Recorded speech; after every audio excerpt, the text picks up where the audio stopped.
Hi friends, അപ്പോൾ ഈ ഒരു മഴക്കാലത്ത് വളരെയധികം ചർച്ച ചെയ്യപ്പെട്ട ഒരു വിഷയമായിരുന്നു അല്ലേ നമ്മുടെ ഹൈവേ അതോറിറ്റി ഓഫ് ഇന്ത്യയുടെ റോഡുകളെ പറ്റിയിട്ട്.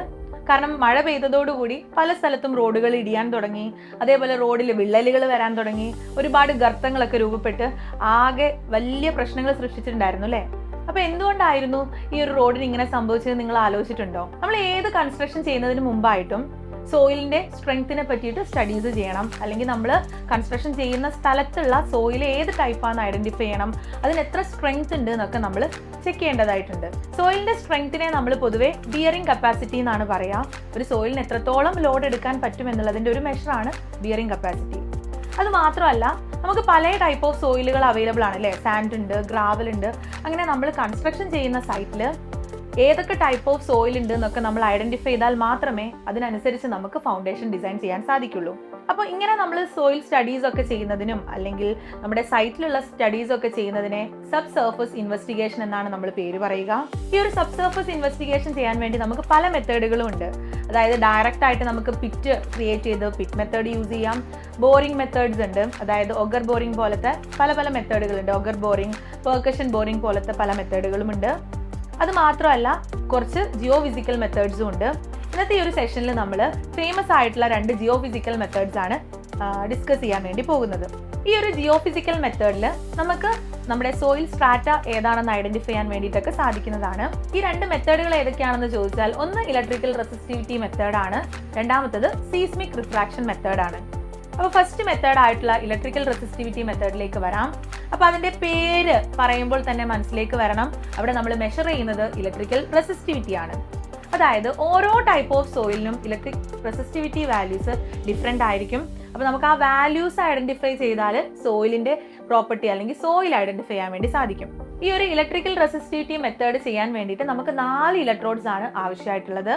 ഈ 4 ഇലക്ട്രോഡ്സും ഈക്വൽ സ്പേസിംഗിലാണ് നമ്മൾ വെക്കേണ്ടത്.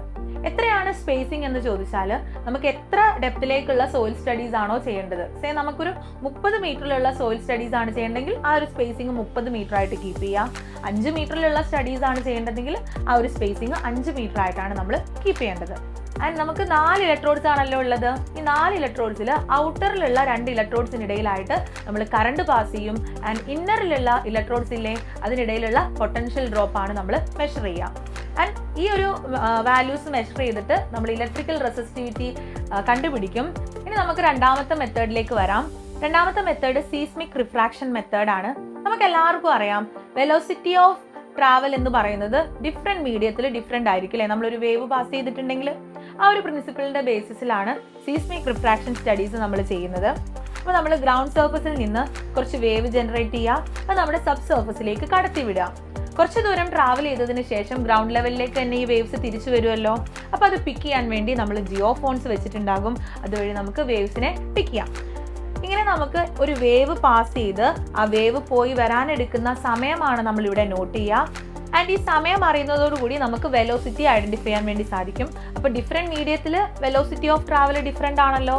അങ്ങനെ നമുക്ക് ഏതാണ് നമ്മുടെ അണ്ടർലൈൻ സോയിൽ എന്ന് ഐഡന്റിഫൈ ചെയ്യാൻ സാധിക്കും. അപ്പോൾ ഇത് രണ്ടുമാണ് നമ്മുടെ ജിയോ ഫിസിക്കൽ മെത്തേഡ്സ്. അപ്പോൾ ഈ മെത്തേഡ്സിൻ്റെ ഒക്കെ പ്രത്യേകത, നമ്മൾ സർഫസിൽ നിന്ന് എന്തെങ്കിലും കുഴിക്കുകയോ അല്ലെങ്കിൽ ഹാർഡായിട്ടുള്ള ജോബൊന്നും ചെയ്യേണ്ട ആവശ്യമില്ല.